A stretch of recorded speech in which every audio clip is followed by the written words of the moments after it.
এখানে যে প্রশ্নটি নিয়েছি, প্রশ্নটিতে বলেছে tan theta into tan phi equals to 1 হলে tan into theta plus 5/2 equals to কত হবে। তাহলে আমরা এই অংশটুকু নিয়ে নেব। সেটা কি আছে, tan theta into tan phi equals to 1, বা আমরা লিখতে পারি tan theta equals to 1/10 phi. তাহলে টেন থিটা ইকুয়াস টু কী হবে, দেখো 1/10 ফাই মানে 1/10 থিটা মানে কট থিটা, অর্থাৎ এখানে হবে কি কট ফাই। তাহলে আমরা লিখব কট ফাই।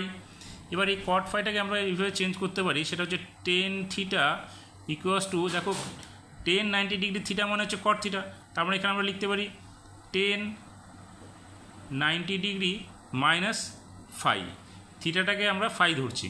তাহলে 10-90 ডিগ্রি মাইনাস থিটা মানে কট থিটা আমরা পেয়ে গেলাম। এবার আমরা কী করবো, বোথ সাইড থেকে এই 10টাকে সরিয়ে দেবো।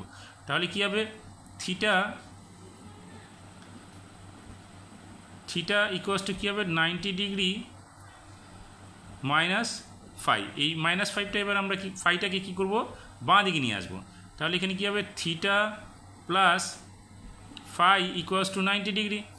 আমাদের এখানে দেখো কি বলেছে, থিটা প্লাস 5/2। তাহলে এখানে আমরা কি করব, অতএব থিটা প্লাস 5/2 হলে কী হবে, এখানে 90 ডিগ্রি বাই 2 হয়ে যাবে, অর্থাৎ এখানে কী হবে 45 ডিগ্রি।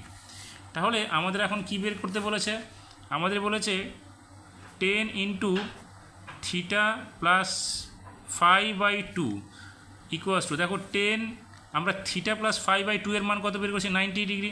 তাহলে এখানে আমরা লিখব 10-90 ডিগ্রি, সরি 10-90 ডিগ্রি নয়, এখানে থিটা প্লাস 5/2 এর মান হচ্ছে 45 ডিগ্রি। তাহলে এখানে আমরা কী লিখব, 10-45 ডিগ্রি। তার মানে 10-45 এর মান কত, 1। তার মানে আমরা কী পেলাম, 10 ইন্টু থিটা প্লাস 5/2 এর মান হচ্ছে 1।